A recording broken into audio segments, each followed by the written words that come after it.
Hey everybody, welcome to the Aspirin Synthesis lab. Here's the outline for this video. I'll be going over the reaction and going through the procedure. Then I'll show the experiment in the lab, and at the end I'll take a look at the NMR to discuss leaning and show what that looks like. This reaction will actually be done in two steps. The first step will be taking methyl salicylate, also known as wintergreen oil, and forming salicylic acid.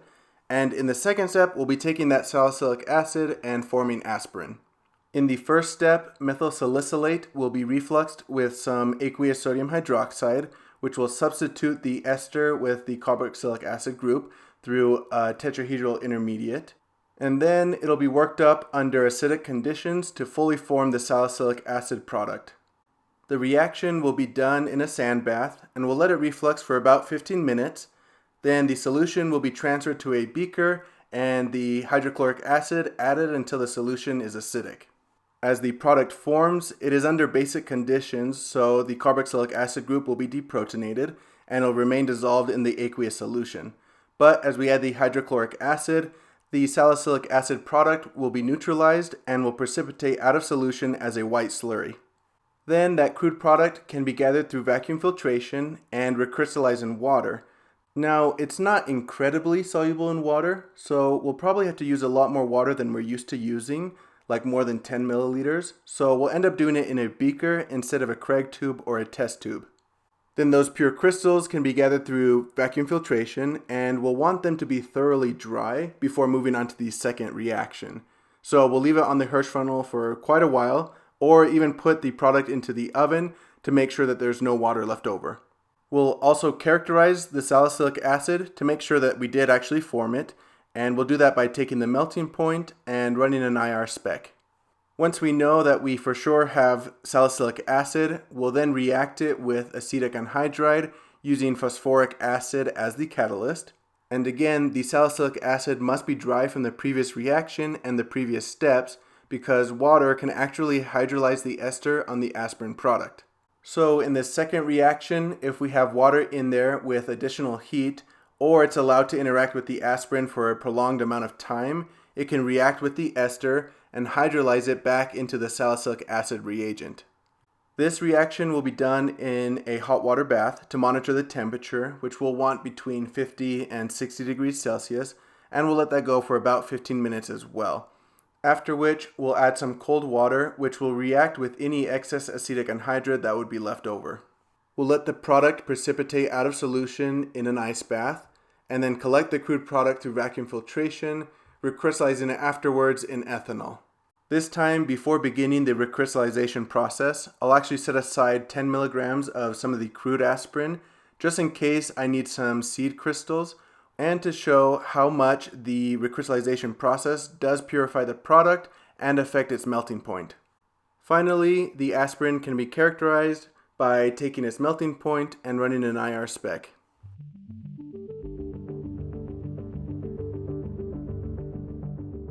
Alright, I'll start by getting 25% sodium hydroxide for the first reaction, and I'll add 3 milliliters into the round bottom flask, which also has a spin bar inside.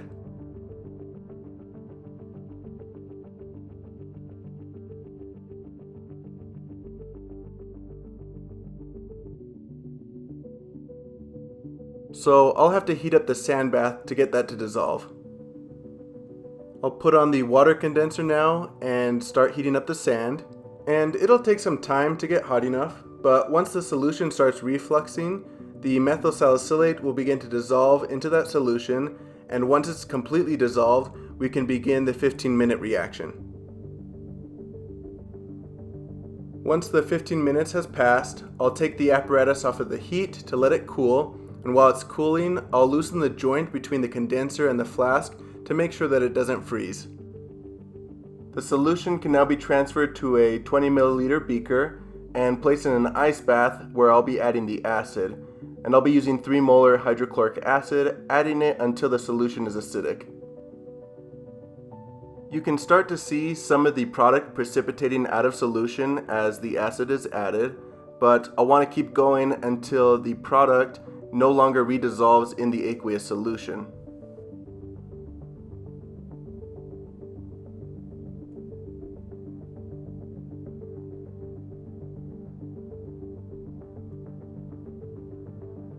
At this point, I can now test the pH, and I'm looking for a pink color on the pH strip, so we're good to move on now. I'll pass the solution through the Hirsch funnel to separate it from the salicylic acid, and I'll rinse the beaker a couple of times with some cold water to remove as much product as possible. Then rinse the spin bar and the crude product in the funnel with some more cold water, stirring it while I do so. I'll leave the product on the funnel for a little bit to allow it to dry really well, and then transfer it to a beaker where I'll recrystallize it in water. And it's going to take quite a bit of water to dissolve it, so I'll just keep adding water and heating it up until that product, the salicylic acid, is fully dissolved. And it actually took enough where I had to put it into a bigger beaker so it could contain all the water, but it looks like it finally got there. I'll let it cool down a little bit before placing it into an ice bath, just so the glass beaker doesn't crack or break. But once it's cool enough, I'll put it in the ice bath and wait for the salicylic acid to fully recrystallize out of the solution.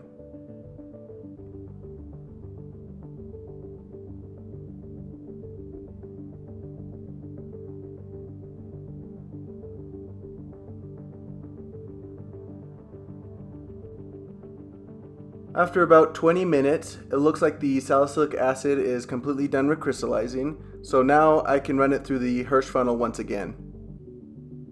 And I ended up using so much water in the recrystallization process that I actually had to empty the filter flask once before I could run all of the contents of the beaker through the funnel. Then I'll rinse the beaker a couple of times with some cold water, also rinsing the spin bar and the crystallized salicylic acid on top of the funnel as well.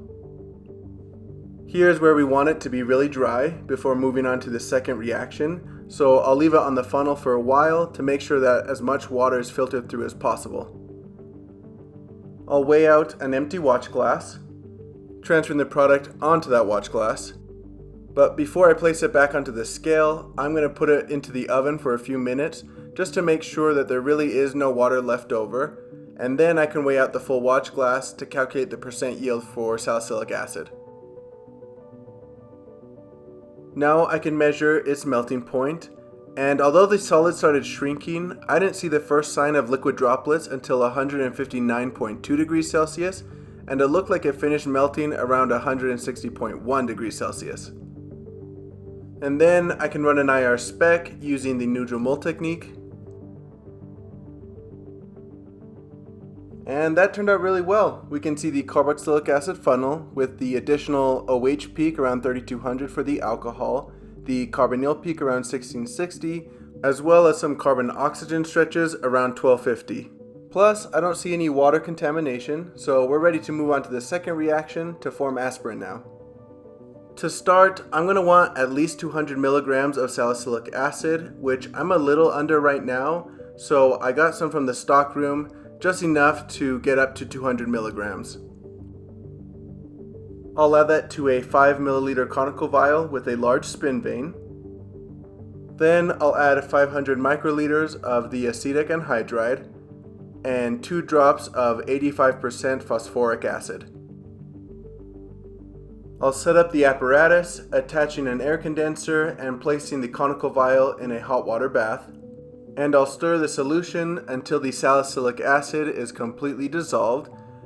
And I'll also monitor the temperature to make sure that it stays between 50 and 60 degrees Celsius. Once the solid is fully dissolved, the 15-minute reaction time can now be started. After those 15 minutes, I'll take the apparatus out of the hot water bath and get 1.4 milliliters of cold water to add into that solution, and this will react with any excess acetic anhydride left over, which will form acetic acid, so this will smell like vinegar while the reaction is taking place. I'll let this react at room temperature for 1 to 2 minutes, and then place the conical vial into an ice bath to help the aspirin product come out of solution.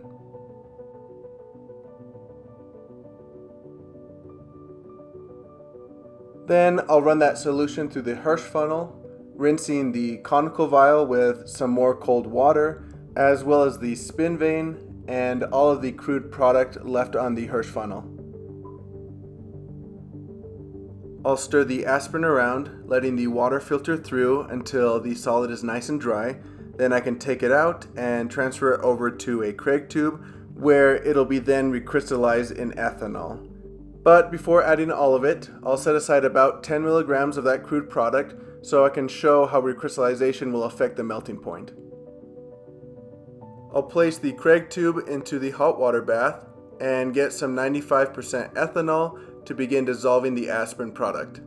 And I'll add that slowly with some stirring just up until the aspirin is fully dissolved.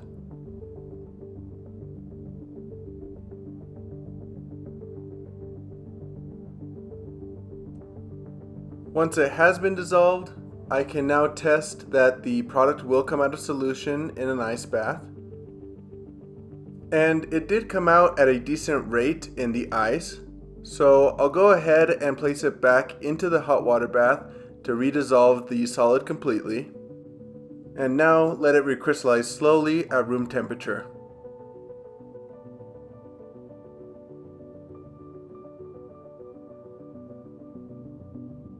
Once that's done, I can separate the crystals from the solution using a stopper and a propylene test tube, and I'll place it in the centrifuge for a couple of minutes.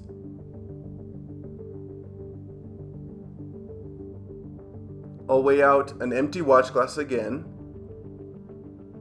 Then I'll add the aspirin crystals and weigh out the full watch glass.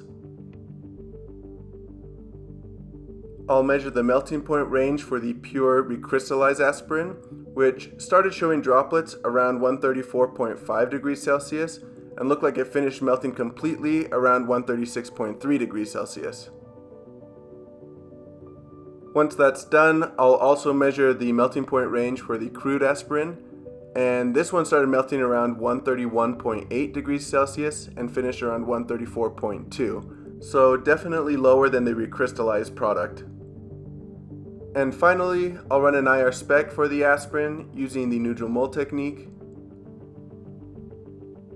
And it looks pretty good. We can see the carboxylic acid funnel, 2 carbonyl peaks around 1690 and 1754 for both the carboxylic acid and the ester, and we also have some carbon-oxygen stretches between 1180 and 1300 for the ester as well.